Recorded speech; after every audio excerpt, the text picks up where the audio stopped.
Back in 2016, Boom Studios started publishing a comic book series based on the original Mighty Morphin Power Rangers. A second series, titled Go-Go Power Rangers, quickly followed. In an interview with writer Ryan Perot, he said, "One of the things about the pilot that I liked so much is that they just get dropped into the entire thing. They're morphing, they have Zords, and then they're fighting a giant monkey in an armored suit. It's like, it's that fast?" The day after that, sitting in the local diner while everybody's wondering what happened is exactly one of the scenes in the first issue. Them sitting around going, "What just happened?" I think that's the fun.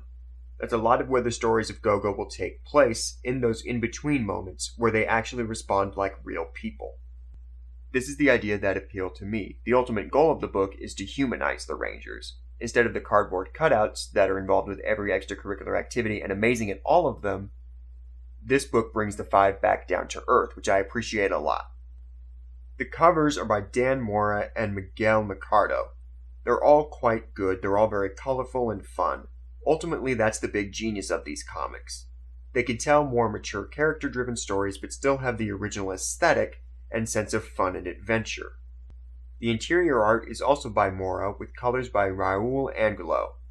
The two bring a lot of style to the book. It feels a little like 90s Disney with a mix of anime. The character models are pretty great.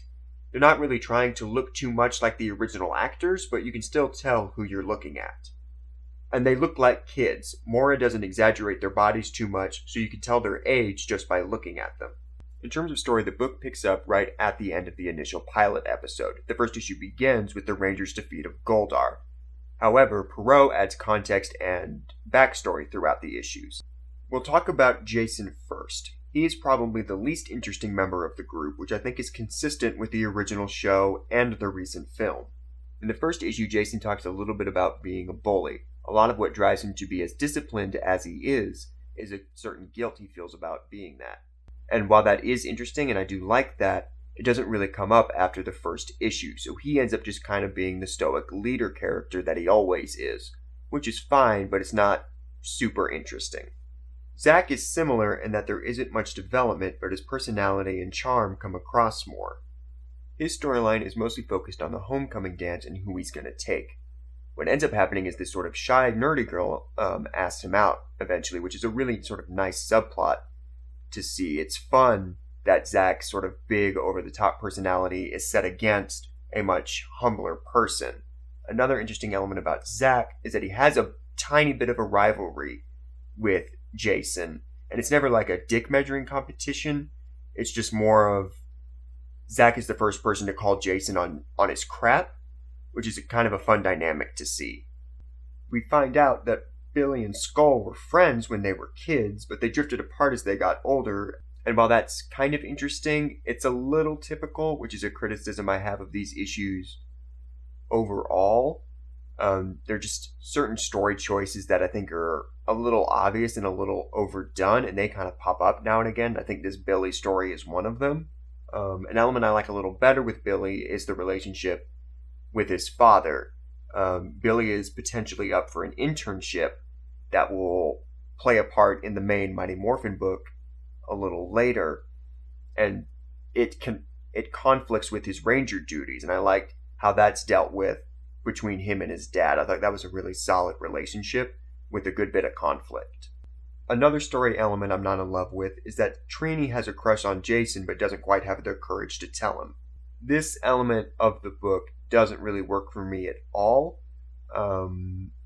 It's that same problem with the Billy thing, is I just think it's obvious that you would have these two kind of have a crush on each other. I like the 2017 movie's idea more of Trini being gay and trying to find the courage to come out to her parents. I think that's a bit more of an interesting story. I think Trini's crush just isn't that interesting. But like Billy, I think her relationship with her family is stronger than that. There's an issue that focuses on Trini and her mom that I thought was really sweet and is one of my favorites of these initial 8 issues. The most developed character is Kimberly, and she's the standout of the book for me. A lot of this comes from Perot adding a 6th member to the group, Matt, who is, for these initial issues, Kimberly's boyfriend. One of the things revealed in the issues is that Kimberly is kind of the new girl to town. And her first impression with the other Rangers before they're Rangers is not particularly a good one. She accidentally gets Zach fired from his job, which puts a lot of strain on their relationship. And Matt is already friends with the other four, and so he's kind of the link that gets Kimberly to be part of that group.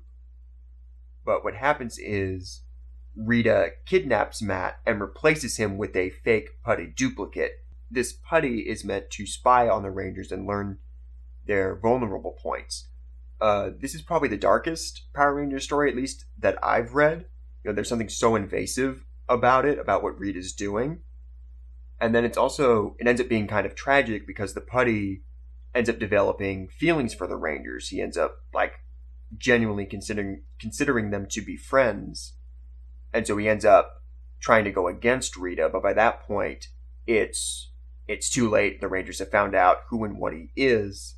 And then Rita takes over the Putty's body and places him under mind control. And that whole last fight between them is really creepy and really tragic. I recommend checking this series out whether you're a fan or not. If you're into Power Rangers, you'll get a fun reinterpretation that doesn't lose the spirit of the original. But I think it could be a great entry for people unfamiliar with the property. It's a good story that I think appeals to anyone. It has a classic Marvel vibe to it. Perot wanted to tell a story about teenagers balancing their own personal issues with being superheroes. While some of it is a little typical, and there are a couple of things that could have made it more interesting, this is a great series.